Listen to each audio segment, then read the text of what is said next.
Do not deny. Hello and welcome to my first commentary game. This video is in the 1100s range and features me as a jungle udyr. It's kind of funny because I didn't really want to jungle. Kind of picked udyr, said I was going to lane. I think I was second pick.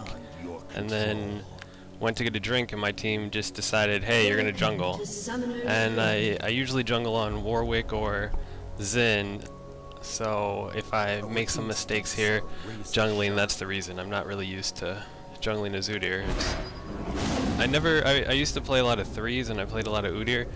I didn't really like him in 5s. He seemed like he died way too easily, but I don't know if it's the buffs or if people are just realizing how good he is, but lane udyr is really good. I mean, the sustainability on his turtle stance just allows him to stay in lane really good. I mean, not as good as some of the 6300s like Aurelia or Jarvan.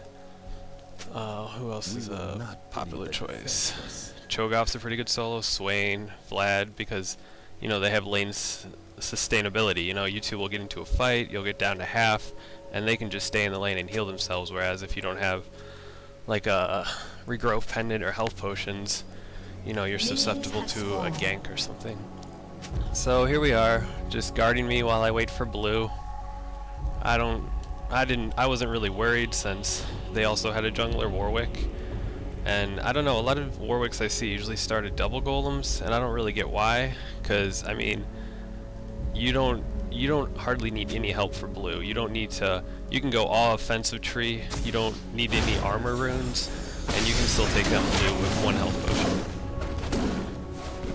There, Lux pulls for me, Jax jumps on it, which helps, and then they get out, which is good, because I mean if you stay around while your jungler kills stuff, then you get the experience, and then they won't hit level 2 by the time they hit wolves, which will slow down their jungling, and it just makes things messy.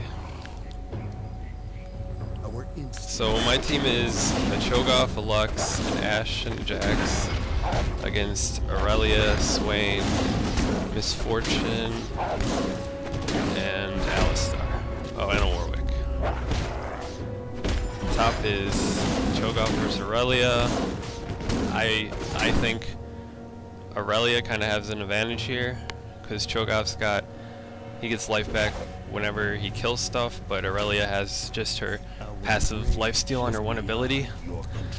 I mean, I don't know, it's a pretty boring lane, honestly. Neither of them can really push each other. I mean, if she pushes his tower, he can rupture Feral Scream. If he pushes her tower, she can jump in, stun him, use her ult to heal back up.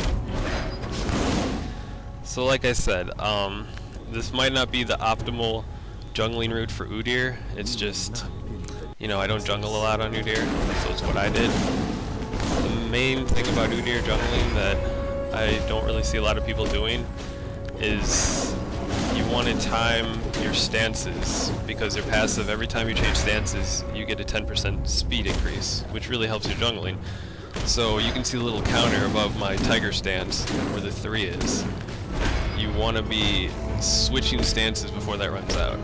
And the way I try to time it is so that I go between turtle and tiger, and I try to spend the most time in tiger and the least amount of time in turtle, since, you know, turtle's not the most important. Alright, here I'm a little worried. I don't know if I can, you know, do this. Looks like, you know, I realize, okay, shield's pretty good for this level. This isn't too bad. Ashe got first blood, so that's always good when someone on your team gets first blood. And then, you know, I was thinking, okay, should I try to gank? And I look over at Aurelia. She's pushed to her tower. Can't really gank, so I decide, okay, I'll just go back and buy. I don't quite have enough for Mandred's Razor, so I, you know, buy the longsword, get some health pots, and buy a ward, because, you know, junglers are so important for map control. I mean, as a good rule of thumb, I try to keep a ward up near Dragon and near Baron, because that really helps your team prevent a lot of ganks.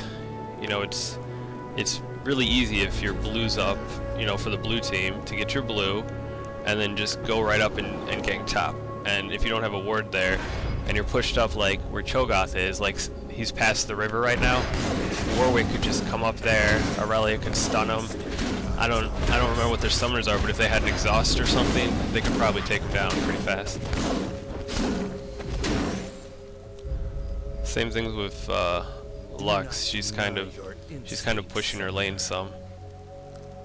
I think at some point my team gets mad at me because I'm not ganking, but I mean, if you want your jungler to gank, you want to try to get the enemy to be past either the river or the midpoint of mid. You know, you want to give your jungler a way to gank them.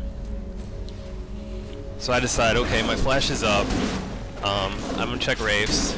You know, if Warwick comes along, Swain comes down, I'm in trouble. I can just flash back into the river. Bear stance away. Stealing these Wraiths. I always love counter jungling because your heart's just pounding while you're, you know, in the enemy territory. When I counter jungle, I try to keep an eye on the map. I want to try to see as many of the enemies as I can. Alright, right there, Lux got ganked because she was pushed up too far. I don't know, Lux died, but I stole Warwick's rafts and golems. Like, I'm not saying it's an even trade, but it's not all that. Alright, here I get kind of caught. I should have realized Warwick was going to come down.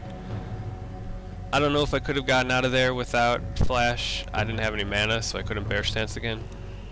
So, I don't know, it worked out. Oh, and I guess I should point out some of the mistakes I make. I don't know, it's probably bad, it'll make me look like a worse player, but I don't know, it helps me, it helps people watching this. So everyone kind of benefits from it, I guess. One thing I really like about udyr is his bear stance. When you max it, it's on like a 3-second cooldown, so he can just constantly be bear stancing to get places faster. There's not a lot of junglers that have movement speed increases. Let's see, there's Nunu,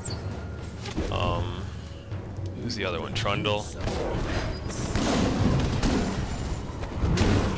There, I was watching the fight bottom, so attacked my blue a little late. See, I also like to keep Dragon Warded, not just for dragon control, but also because they have a clairvoyance, so they can know when my blue's up. So, you know, they might have a ward around here, they might... So if... I mean, you know, there's been lots of times when I've ganked people, people have ganked me when I'm doing blue. Because at these lower levels, especially before you get mandrakes, it can take a little time. So that kind of keeps me protected from them heading up there and, you know, killing me at my blue, stealing my blue, whatever.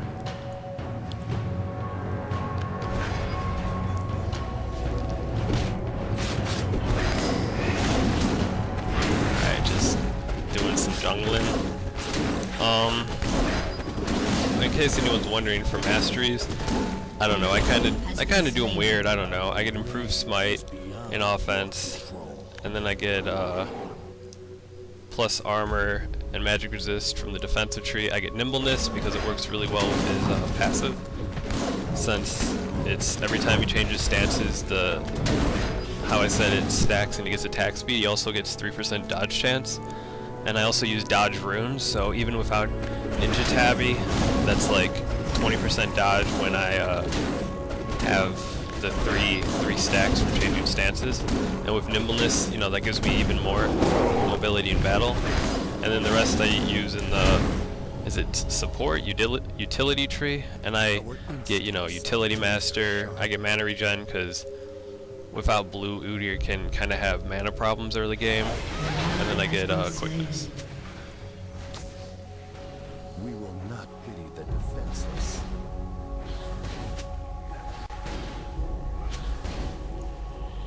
Right, so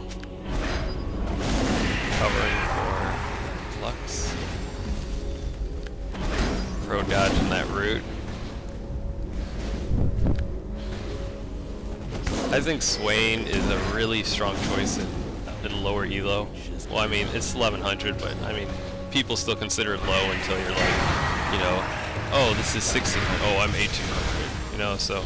But Swain's a good choice because people love to one-on-one fight, and Swain's a really good choice since, you know, he can kind of just be using his spells, be like a caster. You get him down to half, you think, okay, I can kill him, and then he ults. Especially if you have your minions around, he just starts getting the health back like crazy. So, I mean, he's a really strong choice because of that, but also because in team fights, if he gets a solo lane, since he'll be out-leveling like bottom duo lanes or whatever, his ult will keep him alive. So people will just be like, what's the point of focusing on him? He'll regenerate it. But, you know, he's a AP. So yeah, here I get kind of mad at Lux because she's saying I'm not ganking enough. And what she's doing is she's using her E, her like little orb thing she can blow up to kind of zone Swain. But the problem is that he moves away from it so she doesn't zone him, and when she blows it up, she does she damages a whole bunch of minions. So then her lane gets pushed, you know?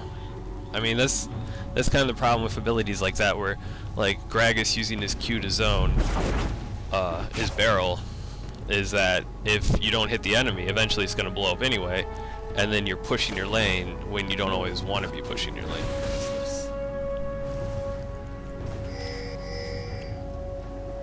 So my jungle mobs are down. My pro ward there showed Cho'Gath. Okay, they're coming up to gank you. I'm coming back to gank because Miss Fortune's pretty squishy. She runs away. Jump on Alistar.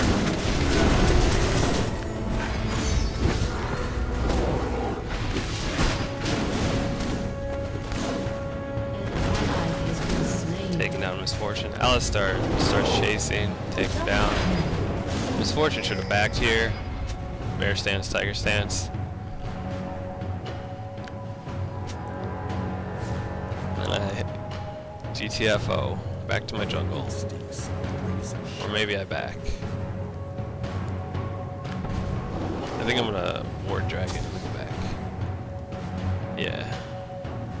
Because Warwick's he can dragon pretty early because of his, you know, he gets life back. He doesn't need a lot of healing from him, but he doesn't really do like a whole lot of damage to it. Like Fiddles can take the dragon down faster just because he has more damage. But a Warwick, as long as